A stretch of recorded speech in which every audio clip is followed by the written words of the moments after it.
오늘 주신 하나님 말씀은 디모데후서 3장 12절에서 17절 그리고 고린도전서 6장 9절에서 10절 말씀입니다. 이연숙 집사님께서 봉독해 주시겠습니다.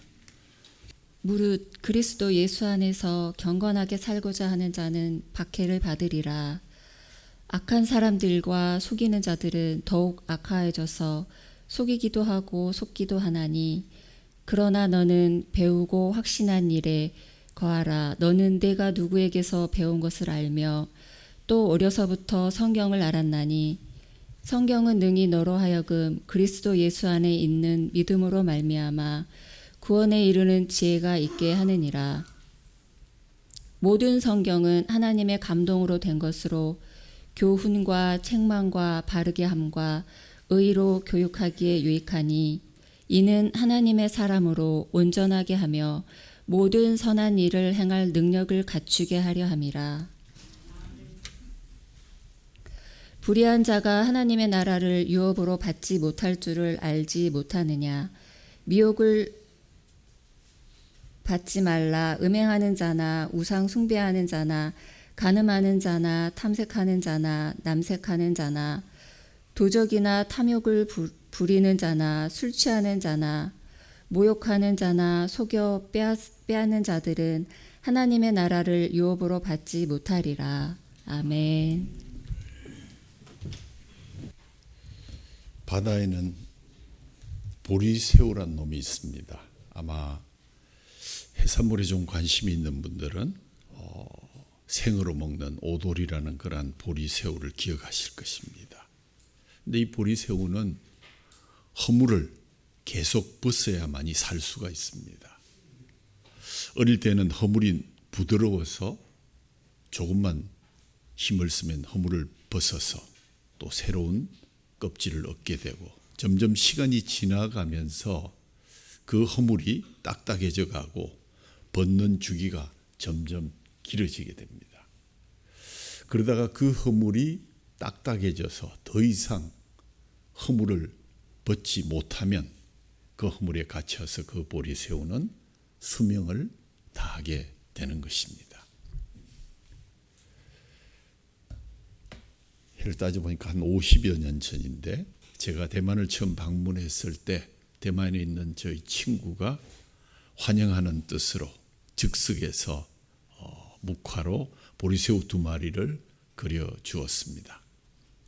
제가 보리새우의 이야기를 듣고 나서 이 수묵화를 액자로 만들어서 제 방 입구에 걸어 두었습니다. 사랑하는 여러분, 이 보리새우의 이야기는 우리 모든 인생들이 귀담아 들어야 될 교훈이 들어 있습니다. 세상이 변하고 있는데 나만 가만히 있으면 그 자리에서 망하게 되는 것입니다. 세상을 보십시오. 끝없이 변해가고 있고, 옛날에는 10년이면 강산이 변한다고 했는데 지금은 자고 일어나면 세상이 강산이 변하는 시대에 우리가 살고 있습니다. 결국 개인이나 또는 조직이나 기업이나 나라든 변하지 않으면 무너지고 망하게 되는 것입니다. 날마다 말씀으로 속사람이 새로워지지 않으면 두터운 그 사람에 의해서 너도 질식당할 수 있다라는 이 액자 앞에 서서 매일 다짐하는 우리의 인생이기도 합니다. 오늘은 종교개혁 507주년 기념주일입니다. 종교개혁 500주년이 엊그제 같은데 벌써 7년이 더 지났네요. 1517년 10월 31일 그날이 있었기에 교회는 다시 일어설 수 있게 되었습니다. 16세기는 역사의 암흑기였습니다. 교회의 권위와 능력이 땅에 떨어졌고 교회는 본래의 사명을 망각하기에 이르렀습니다. 대표적인 것이 베드로 성당을 증축하는 엄청난 기금을 마련하기 위해서 면죄부를 판매하게 된 것입니다. 1517년 9월 면죄부 판매의 오랜 경험과 수단을 지닌 요하네스 테젤은 이렇게 능숙한 언변으로 이야기합니다. 여보십시오. 동전에 여러분의 이 면죄부를 산 돈이 땡그렁하고 소리를 내는 순간 영혼은 연옥으로부터 튀어올라 천국으로 점프를 하게 됩니다. 이것은 신앙의 이름으로 하나님과 백성들을 기만하는 반성경적인 선동이었습니다. 이때 독일 비텐베르크 교회의 사제였던 젊은 사제 루트는 이러한 속임수에 대해서 항거하면서 95개조의 항의문을 내고 교회의 개혁에 불을 지폈습니다. 이 종교개혁의 등불은 교회를 살리는 원동력이 된 것입니다. 개혁이란 늘 과거의 사건에 머물러 있지 않아야 합니다. 개혁자들이 외쳤던 종교개혁 정신은 지금도 살아있어서 우리를 일깨워주고 있어야 우리가 개혁되고 있고 살아가고 있는 것입니다. 교회는 계획이 필요 없는 완성된 교회라고 생각하면 오산입니다. 우리 자신들이 고백하듯이 인정하듯이 죄인들이 모인 공동체에 있기 때문에 더욱 계속해서 개혁되어야만 하는 공동체가 바로 교회입니다. 교회가 개혁을 멈춘다면 오늘의 교회도 방향을 잃어버리고 잘못된 길로 나아갈 수밖에 없는 그런 운명에 있습니다. 성도도 마찬가지입니다. 지금까지 교회는 순교자의 피 위에 서왔습니다. 종교개혁은 피와 땀과 눈물을 흘린 그 희생의 대가로 오늘까지 오게 된 것입니다. 개혁은 대가를 치러야만이 그 열매를 맺을 수가 있고 얻을 수가 있는 것입니다. 종교개혁자들이 개혁을 이루기 위해서 기도와 눈물의 대가를 치르지 않았더라면 교회개혁은 또 종교개혁은 완수될 수 없었을 것입니다. 지금도 새로운 제2의 제3의 종교개혁이 요구되고 있는 것은 진정한 종교개혁이 나의 개혁으로부터 우리의 개혁으로부터 지금 시작되어야 한다 하는 명제를 우리가 가슴 깊이 새겨야 할 것입니다. 오늘 우리가 읽은 성경 말씀 중에 디모데후서 3장 15절 17절 말씀을 제가 다시 읽습니다. 또 어려서부터 성경을 알았나니 성경은 능히 너로 하여금 그리스도 예수 안에 있는 믿음으로 말미암아 구원에 이르는 지혜가 있게 하느니라. 모든 성경은 하나님의 감동으로 된 것으로 교훈과 책망과 바르게 함과 의로 교육하기에 유익하니 이는 하나님의 사람으로 온전하게 하며 모든 선한 일을 행할 능력을 갖추게 하려 함이라. 이 말씀은 성경으로 돌아가는 것이 진정한 종교개혁이요 나의 개혁임을 강조하는 것이라고 생각됩니다.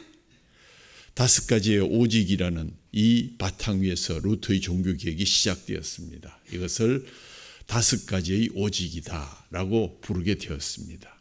지금 이 5가지 오직을 보면 어쩌면 참 당연한 것들을 왜 그 당시에 그렇게 주장했을까? 그것이 종교개혁의 왜 원동력이 됐을까 하는 의심을 갖게 되지만 507년 전 젊은 사제가 교황의 권위와 그릇된 교리에 대항하기란 엄청난 용기를 요구하는 것이었다는 사실을 우리는 책을 읽어서 잘 알 수가 있습니다.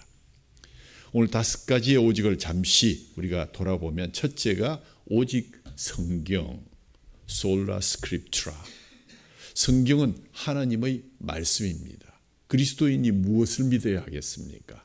어떻게 생활해야 하겠습니까? 그것은 성경을 믿고 성경대로 따라야 합니다.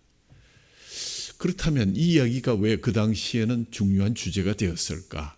그것은 그 당시 성경 이외의 많은 부분들이 그것을 차지하고 있었습니다. 종교개혁 당시 가톨릭은 성경이 유일한 계시라고 보지 않았습니다. 예를 들면 교황의 말이 그 상황에 맞는 그러한 동일한 권위를 성경과 함께 가진다.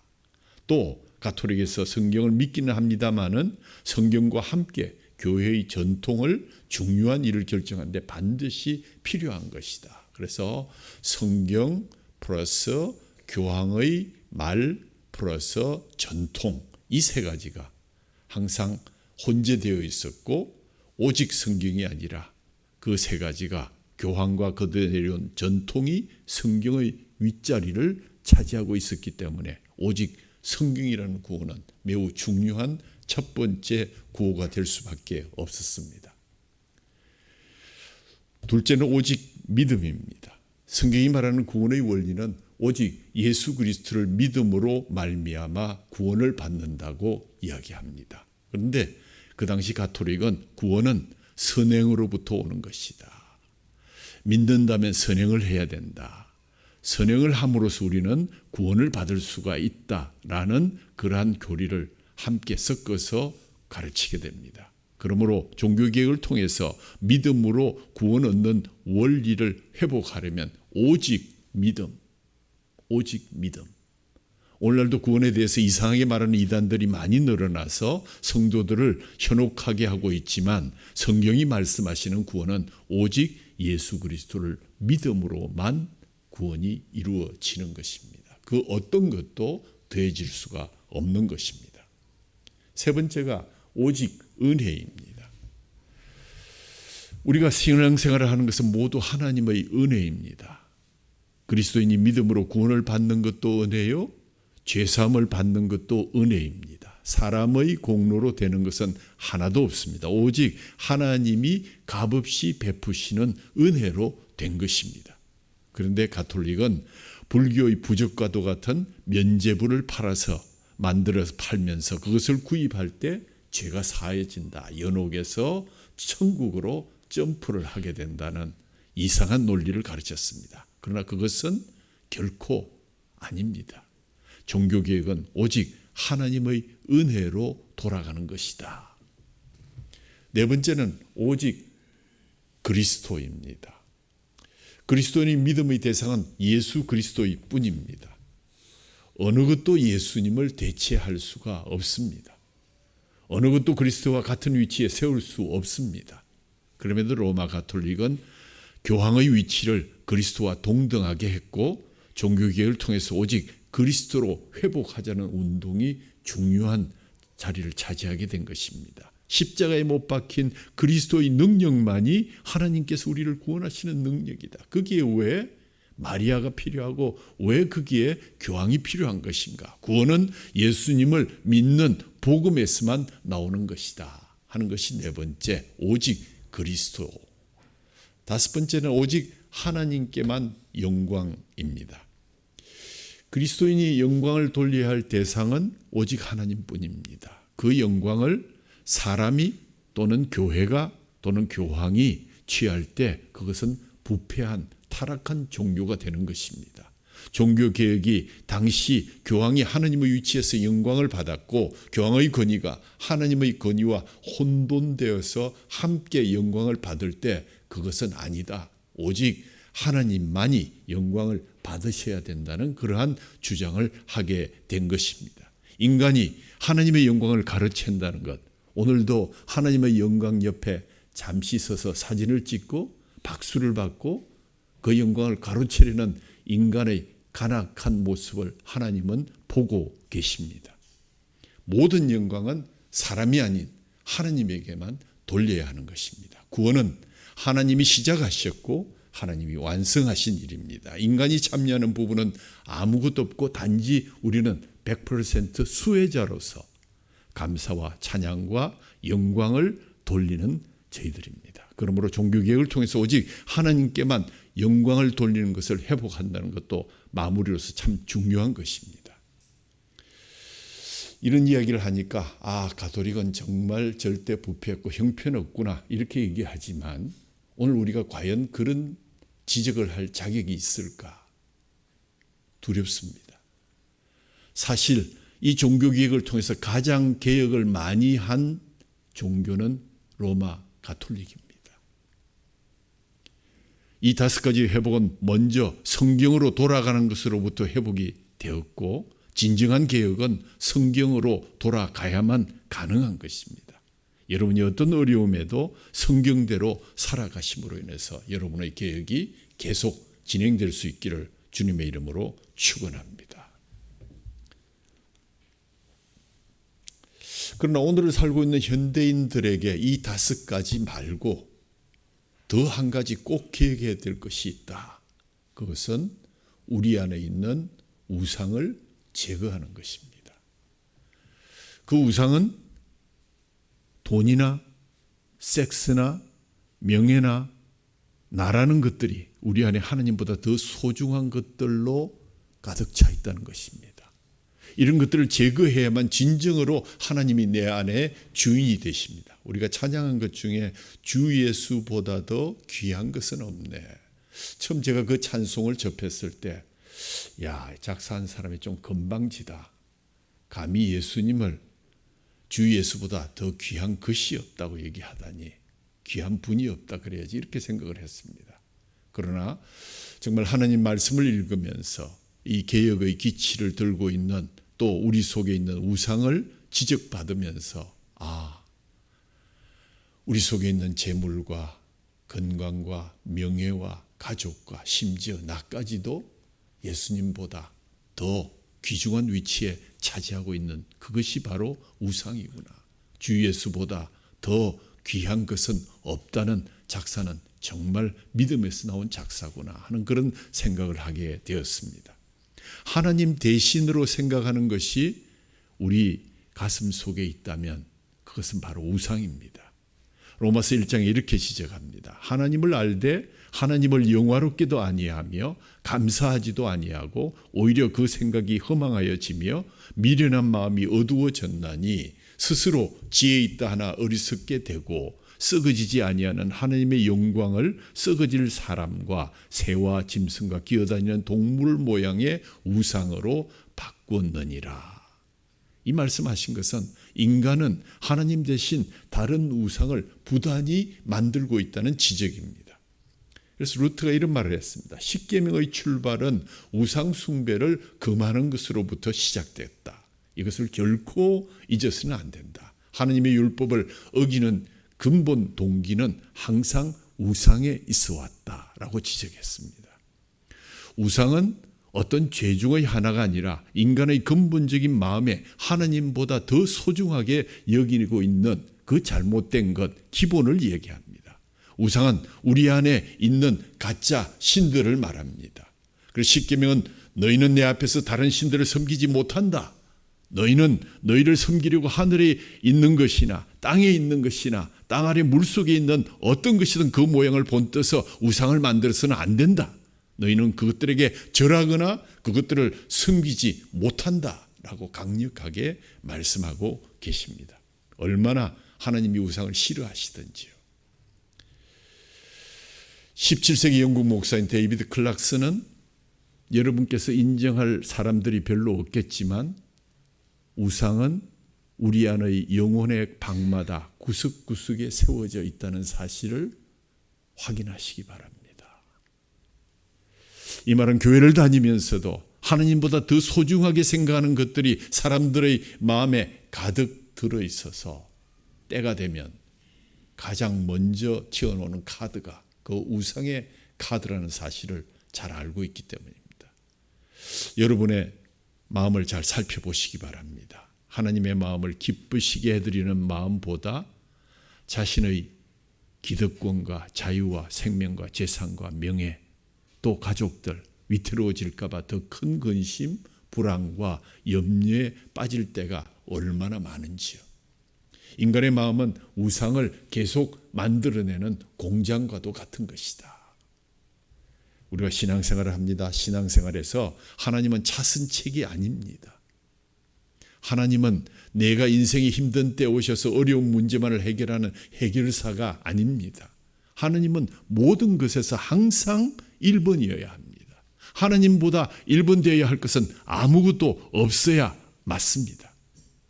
어쩌면 2번이 아예 존재하지 않아야 하는 것이 가장 이상적인 것일 것입니다. 그래서 계명에서 제일 계명이 나 외에 다른 신들을 너희에게 두지 말라고 당부하셨습니다. 하나님이 첫째가 되는 사람에게 하나님은 능력을 주십니다. 하나님이 사용하는 진정한 하나님의 종이 되도록 허락하십니다. 팀 켈러는 내가 만든 우상을 어떻게 식별할까? 첫 번째는 내가 혼자 있을 때 당신은 무엇을 생각하는가? 아무도 없다 보니까 사람의 본성이 나오게 되는데 그때 만약에 돈이 제일 먼저 생각나면 당신은 돈이 당신의 우상이다. 섹스가 많이 생각난다면 그것은 당신의 우상이다. 조용히 홀로 있는 시간에 하나님이 제일 많이 생각난다면 당신은 정말 하나님이 1번인 진정한 크리스찬이다. 두 번째는 여러분의 재물, 여러분의 돈을 어떻게 사용하는가를 보면 알 수 있다. 내 보물이 있는 그곳에 내 마음도 있느니라 말씀하셨습니다. 여러분의 돈은 어디에 쓰여지고 있습니까? 여러분이 진짜 사랑하는 가운데 그곳을 위해 쓰고 있습니까? 하나님이 우리에게 재물 주신 것은 우리에게 청지기로서 하나님의 뜻에 합당하게 쓰라 하셨는데 하나님 외에 어떤 대상에 돈을 많이 사용한다면 그것을 우선적으로 사용한다면 그것은 당신의 우상입니다. 사도 바울은 하나님의 은혜가 여러분을 지배하고 있다고 말씀하면서 하나님을 위해서 가장 많이 써야 할 것은 시간, 재물, 이 모든 것, 마음, 물질 다 하나님을 위해서 우선적으로 써야 하는 것이다. 하나님의 뜻에 따라 써야 하는 것이다. 자신의 육적인 것에만 의해서 사용한다면 그 사람은 자신이 우상이 이미 된 것이다. 평소 사람의 씀씀이를 보면 그 사람의 우상이 무엇인지를 알 수가 있다. 세 번째는 희망이 전혀 없을 때 어떤 반응을 보이는가. 신앙생활 열심히 합니다. 나름대로 기도도 하고 믿음으로 살려고 힘을 씁니다. 그런데 예기치 않은 정말 어려운 일을 당할 때가 있습니다.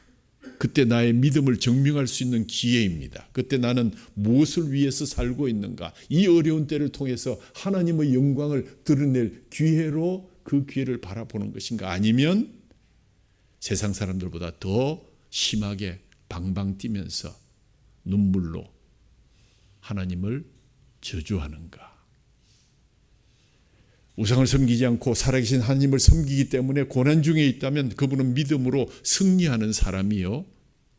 기도하는 대로 되지 않는다고 분노가 폭발하거나 절망에 떨어진다면 그 사람은 우상에 빠져 있는 사람입니다. 성경 요나처럼 자기 뜻대로 되지 않는다고 화를 내면서 자기의 다시스로 가는 배를 타는 사람, 하나님이 우상을 그 속에 간직하고 있는 것이라고 지적한 것입니다. 마지막으로 고통 속에 나의 감정을 깊이 생각해 보아야 합니다.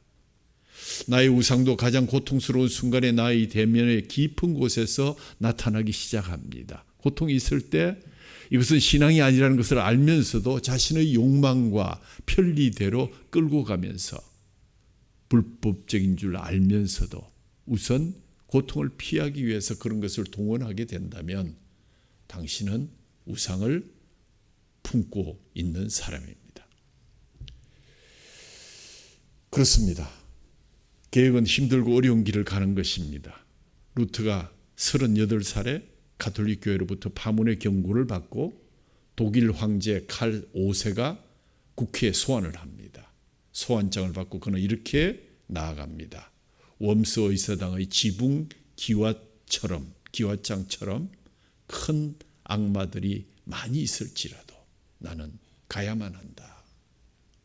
독일 최고의 권력이 모인 자리에서 교황 특사 아레한다는 루트에게 묻습니다. 네가 쓴 책을 옹호할 터인가? 아니면 일부라도 취소할 터인가? 그는 스슴치 않고 대답합니다. 성경을 근거로 내 책을 반박하지 않는 이상 나는 그 어느 구절도 취소할 수 없다. 나의 양심은 하나님의 말씀에 사로잡혀 있다. 양심에 거슬려 행동한다는 것은 옳은 것은 아니다. 나는 아무것도 취소할 수 없다. 나는 여기 서 있다. 하나님이여 저를 도와주옵소서. 지금 그 증언을 한 자리에 Here I stand. 그래서 Help me, Lord 라는 그러한 새겨진 그러한 그 대리석이 있는 것을 저는 확인한 적이 있습니다. 힘들지만 끊임없이 신앙의 본질인 성경을 따라서 믿음의 길을 달려가시는 저와 여러분 되기를 주님의 이름으로 축원합니다. 오늘의 세 번째는 좀 특이한 여태껏 우리가 가지지 못했던 계획에 대한 당면한 과제, 동성애에 관한 문제를 언급하고자 합니다. 저는 오늘 한국에 가장 시급한 종교개혁 운동이 있다면 동성애와 동성결혼의 합법화를 저지하는 운동이라고 말하겠습니다. 성경은 아니 하나님은 수시로 동성애를 허용하지 말라고 경고해 오셨습니다. 구약뿐만 아니라 예수님도 동성애는 죄악임을 분명하게 밝히셨습니다. 그게 쭉 나와 있죠. 레위기 18장 22절, 레위기 20장 13절, 신명기 23장 17절 18절, 열왕기상 14장 24절, 열왕기상 15장 12절, 남색하는 자를 그 땅에서 쫓아내고 그의 조상들이 지은 모든 우상을 없애라. 열왕기상 22장 45절 46절, 열왕기하 23장 7절, 욥기 26장 13절 14절. 구약뿐만 아닙니다. 신약도 마찬가지입니다. 로마서 1장 26절에서 27절, 이 때문에 하나님께서 그들을 부끄러운 욕심에 내버려 두셨으니 곧 그들의 여자들도 순리대로 쓸 것을 바꾸어 영리로 쓰며 그와 같이 남자들도 순리대로 여자 쓰기를 버리고 서로 향하여 음욕이 부릴 듯하며 남자가 남자와 더불어 부끄러운 일을 행하여 그들의 그릇 때문에 상당한 보응을 그들 자신이 받았느니라. 고린도전서 6장 9절에서 10절, 불의한 자가 하나님의 나라를 유업으로 받지 못할 줄을 알지 못하느냐. 미혹을 받지 말라. 음행하는 자나 우상 숭배하는 자나 간음하는 자나 탐색하는 자나 남색하는 자나 도적이나 탐욕을 부리는 자나 술 취하는 자나 모욕하는 자나 속여 빼앗는 자들은 하나님의 나라를 결코 유업으로 받지 못하리라. 디모데전서 1장 10절, 유다서 1장 7절 분명하게 말씀하셨습니다. 우리들은 하나님 말씀에 충성해야 됩니다. 동성애라는 사회적 이슈가 성큼 우리 앞을 가로막게 된 것, 우리가 하나님 말씀에 충성하지 못했고 우리의 자녀들과 다음 세대들의 문화를 대강 눈 흘려 보았기 때문입니다. 앞에서 열거한 것 같이 하나님은 금지시켰고 경고하셨습니다. 교회는 하나님 백성들을 보호하기 위해서 나서야 하는 것입니다. 교회는 우리 사회와 국가의 선한 역할을 위해서 동성애자들을 미워하는 것은 아니지만 동성애의 합법화, 동성결혼의 합법에 대해서는 분명하게 말하고 우리의 몸으로 막아내어야 할 책임이 있습니다. 자라가는 우리 자녀들이 삶의 터전과 미래를 위해서 동성애 정성화 교육에 결코 묵과할 수 없습니다. 우리들은 성경에서 금하는 것을 금하는 것이며 죄악 자체를 미워하는 것이지 사람들에 대한 인권을 무시하는 것이 아닙니다. 우리는 동성애자를 미워하지도 않지만 동성애가 정상처럼 되어지고 조장되는 것을 그대로 묵과하고 두고 볼 수는 없는 것입니다. 우리의 미래인 청소년들이 단돈 몇만 원을 벌기 위해서 동성애자의 성적 파트너로 몸을 내어주고 있다는 사실을 여러분 알고 계십니까? 단돈 몇만 원에 인생을 망치는 것을 두고 볼 여러분 부모들이 누가 있겠습니까? 국내에서 에이즈에 감염된 제 생존 인구가 이미 15,000명을 넘어섰습니다. 2019년 이후 동성 간 성접촉으로 인한 감염이 이성 간 접촉보다 훨씬 더 많은 것으로 드러났고 18살에서 19살의 에이즈 걸린 청소년 중에 93%가 동성 간의 성행위를 한 청소년으로 드러나서 얼마나 큰 충격을 주었는지요. 내 아들 내 딸이 아니라고 괜찮습니까? 동성애자를 준 부모의 절규를 우리 사회는 더 이상 외면해서도 안 되고 우리나라의 미래인 청소년들이 이렇게 큰 위험에 노출되어 있음에도 우리는 모른다 하고 지나갈 수 있는 것이 아닙니다.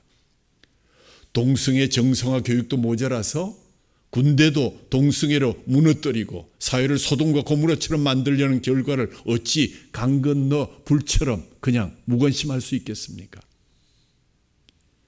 이 일을 작동하는 자들이 누구인지 아십니까? 네오마르크시즘, 소위 말하는 신마르크스주의자들이 마르크스주의의 실패에 새로운 방향을 뚫기 위해서 인간 소외, 탈인격화, 개인화 등의 문제에 휴머니즘적인 요소를 강조하면서 인간 중심의 인본적 사상을 주장하며 마르크스주의의 유물론에 대한 과학적 체계화와 현대화, 그래서 젊은이에게 침투하고 있습니다. 그런데 그중에 기독교인들이 휴머니즘이라 하니까, 개인의 인권이라 하니까 성소수자의 인권에 관심이 있는 척하면서 그 길을 들락거리면서 앞장서서 함께 이제는 성소수자의 인권을 보호해야 된다고 먼저 깃발을 들고 나서고 있는 사람들이 있습니다. 동성애는 하나님이 싫어하는 중대한 죄악입니다.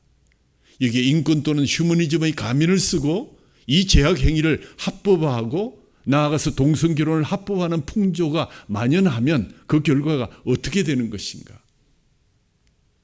인구 절벽이라는 심각한 국가 미래의 문제점, 생육하고 번성하라는 하나님의 창조 질서 명령에 역행하는 일, 더구나 동성애 인구가 증가할수록 신생아 출산이 더 줄어들 것을 명약관화합니다. 동성애자 한 카플이 등장하면 정상적인 두 가정이 줄어드는 결과가 되는 것입니다.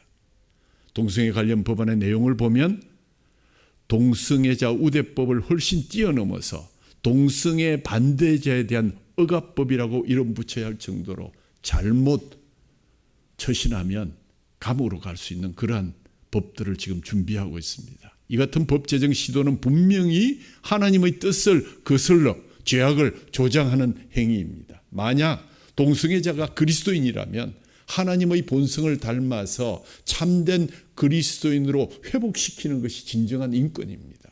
그대로 방치하면서 그들을 인정해 주자, 그들을 합법화하자 하는 것은 그것은 악의 마스크를 쓴 사람들의 짓입니다. 진정한 인권은 사회에 기여하는 삶을 사는 것이며 공동체와 함께 행복하게 사는 것이 인권입니다. 동성애자를 둔 부모들의 절규에 가까운 근심과 탄식을 뒤로하고 자신들의 행복, 자신들의 어떤 정치 권력, 인권을 말하는 것은 반인권적인 행위이 분명합니다. 예를 들어서 간음하지 말라 했는데 내가 날 때부터 간음하고 싶은 그런 성향이 참 많다.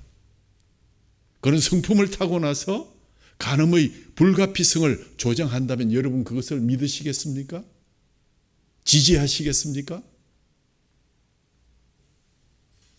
간음이든 동성애든 하나님이 규정하신 악이라면 그것을 벗어나기 위해서 노력과 결단을 응원하고 돕는 것이 교회의 입장이어야지. 그들의 그 현상을 그대로 법제화해주고 활성화해주고 응원해주는 것이 교회의 입장은 결코 아닙니다.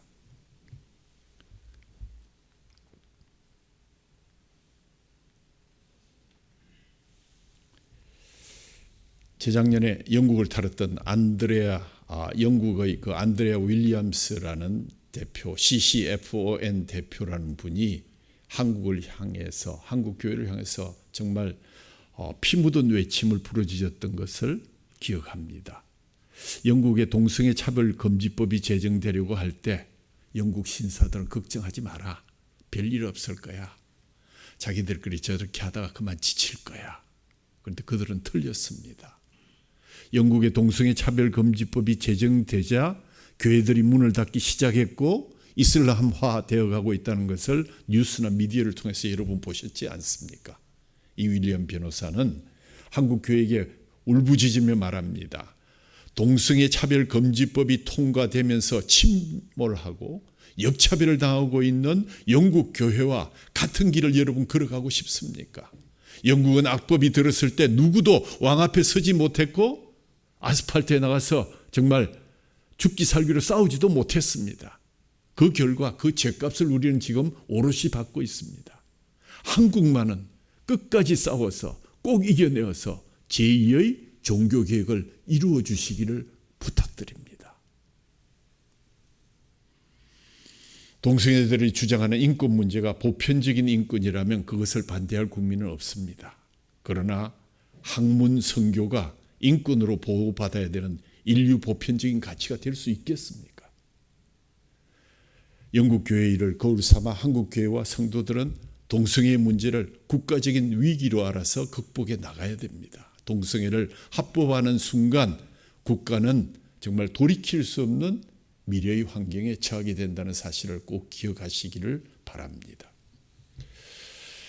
저 뒤쪽에 서명하는 그러한 캠페인을 하기 위해서 준비해 놓은 그 내용을 보니까 성전환은 여태껏 수술 없는 성별 정정을 추진할 수 없도록 되어 있었는데 법원 행정처가 지금 준비하고 있는 룰에 보면 성전환의 어떤 수술 증명서나 이런 것 없이도 본인의 의사에 따라서 추진을 한다 그럽니다. 미국이 또 서방 국가가 이러한 것을 채택했기 때문이라고 그럽니다. 실제로 요즘 미국의 그 유명한 카페나 커피점에 가면 깜짝 놀랄 일이 있습니다. 남녀 화장실의 구분이 없고 저는 공용 화장실밖에 없습니다. 실례로 2021년 6월에 미국 LA 한인타운 내 찜질방에 여성이라고 주장하는 남성이 여성 목욕탕에 들어가서 나체로 활보를 했는데 아무런 법적 근거가 없어서 잡을 수가 없었다. 미국 시애틀의 한인 여성 전용 찜질방에 남자인 트랜스젠더의 입장을 허용하려는 워싱턴 인권위 결정과 시애틀 지방법원의 판결이 있었다. 영국에서 성범죄를 했던 남성이 여성이라고 주장을 해서 여성 전용 교도소로 가서 4명의 여성을 성폭행한 그러한 사건도 발생했습니다. 그뿐 아닙니다. 여성 스포츠 경기에 생물학적 남성의 출전이 가능해져서 남성이 성전환한 뒤에 여성 격투기 선수가 되어서 여성 선수에게 치명적인 뇌진탕을 입힌 적도 있었고 2023년 작년 3월에 캐나다 여자 파워리프팅 대회에 여자라고 주장하는 남성이 출전해서 종전 기록이 124kg였는데 167kg를 들어 올려서 단숨에 기록을 갈아치우고 금메달을 땄다. 여러분 이게 남의 일입니까? 우리들이 이 같은 이유로 동성애를 반대하는 것은 하나님께서 주신 조국 대한민국을 구하기 위한 애국운동이며 반드시 막아내야 될 시대적인 사명입니다. 누군가 여러분에게 동성애를 왜 반대하는가 물으시면 그것은 하나님의 말씀이 금하고 있기 때문이라고 분명하게 말하셔야 됩니다. 다음으로 우리 조국의 내일을 위한 일이라고 말해야 됩니다. 그 다음으로 자라나는 우리 자녀들의 귀한 자녀를 위한 길이라고 말해야 됩니다. 그리고 동성애자들의 진정한 인권과 행복의 회복을 위한 것이라고 말할 수 있어야 할 것입니다. 하나님의 나라와 영광을 위해서 진정한 인간 사랑, 조국 사랑의 실천의 길이 꼭 필요한 때입니다. 저 뒤쪽에 준비되어 있는 동성결혼 합법화를 반대하는 서명운동에 여러분 한 분도 빠짐없이 서명해 주시기 바랍니다. 오늘 일간지에도 났지만 200만 명의 크리스찬들이 광화문 일대에서 오늘 오후 2시 예배를 통해서 동성결혼 합법화 반대 예배를 드린다고 합니다. 우리 교회도 미리 준비했으면 아마 거기에 참여를 했으면 좋았을 것 같습니다. 여러분의 미래가 앞으로 나아가야만 여러분의 자녀들의 미래도 앞으로 나아갈 수 있습니다. 우리의 가정에서부터 믿음의 계대가 바르게 이어져야만 하나님의 나라가 비로소 확장될 수 있습니다. 우리의 기도의 제목은 단순합니다. 진정한 개혁을 위해서 우리 모두가 성경으로 돌아가게 해 주옵소서. 동성애의 유혹에서 다음 세대들을 주님 구원해 주옵소서. 미래를 앞으로 나아가게 하면 바로 지금 그리고 여기서부터 나로부터 시작되어야 합니다. 그것은 본질의 회복이요 기초의 회복이며 제2의 종교 개혁입니다. 우리의 견고한 기초는 반드시 그분의 말씀 위에 세워져야 합니다. 성경으로 돌아가 우상을 혁파하고 동성애의 파고를 가라앉히고 복된 나라를 우리 자손들에게 물려주기 위해서 바로 나 자신 한 걸음이 지금부터 시작되어야 합니다. 주의 순결한 신부가 되어서 주께서 원하신다면 나의 생명을 주님께 드리겠습니다 하는 각오가 이 시간 있어지기를 간절히 소원하면서 우리 찬양집 29번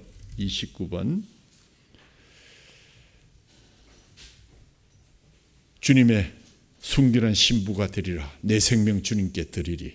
우리가 두 번 부르는데 2절 전반부는 우리가 반주 없이 같이 부르도록 하겠습니다. 우리 같이 29번 찬양을 주님 앞에 할 때 오른손으로 주님 앞에 정말 결심하는 각오를 나타내면서 주의 순결한 신부가 되어서 내 생명 주님 앞에 드리겠습니다 라는 각오로 이 찬양을 주님 앞에 드립니다.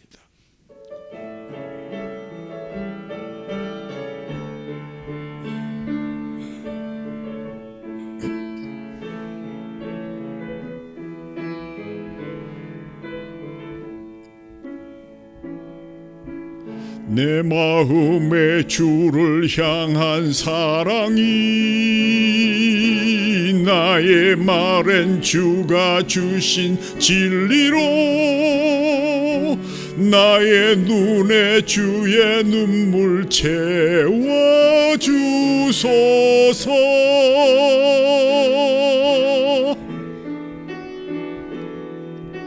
내 입술에 찬양의 향기가 두 손에는 주를 닮은 섬김이 나의 삶에 주의 흔적 남게 하소서.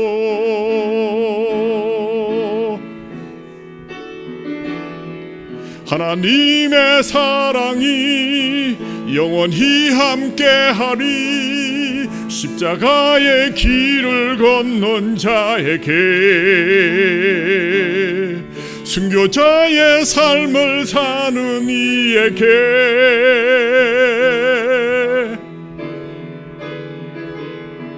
조롱하는 소리와 세상 유혹 속에도 주의 순결한 신부가 되리라. 내 생명 주님께 드리리.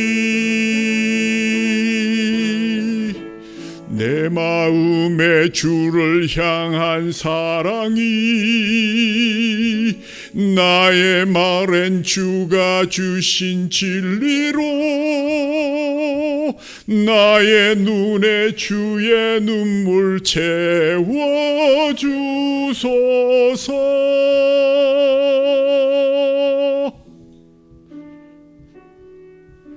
내 입술에 찬양의 향기가 두 손에는 주를 닮은 섬김이 나의 삶에 주의 흔적 남게 하소서.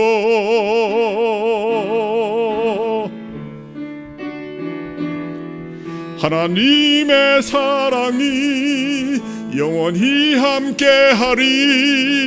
십자가의 길을 걷는 자에게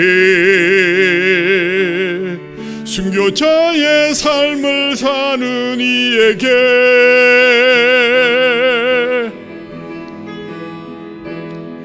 조롱하는 소리와 세상 유혹 속에도 주의 순결한 신부가 되리라.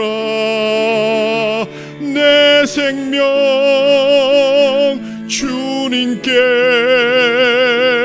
드리리.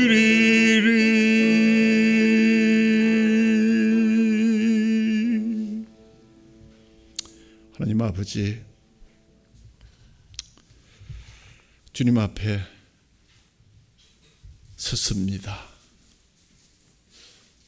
진정한 개혁을 위해서 성경으로 돌아가라 하셨습니다.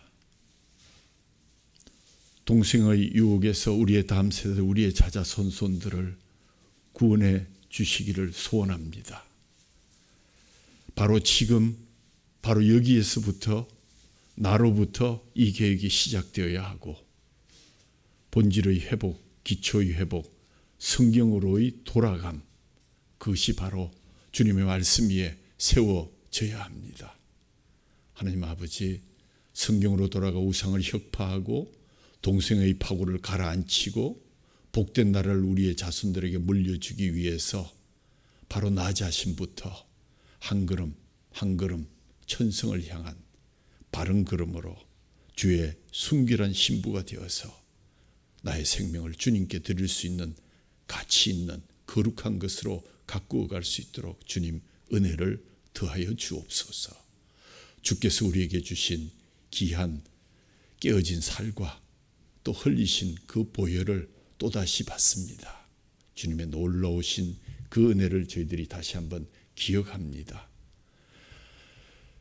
인자의 살을 먹지 아니하고 인자의 피를 마시지 아니하면 너희 속에 생명이 없느니라. 내 살을 먹고 내 피를 마시는 자는 영생을 가졌고 마지막 날에 내가 그를 다시 살리신다 하셨사오니 오늘도 주신 참된 양식, 참된 음료 앞에 먼저 자신을 돌아보고 감사와 찬양으로 그리고 정말 기억하고 기념하며 또 온전히 전하는 백성들 되게 하여 주옵소서. 우리 주 예수 그리스도의 이름으로 감사하며 기도하옵나이다. 아멘.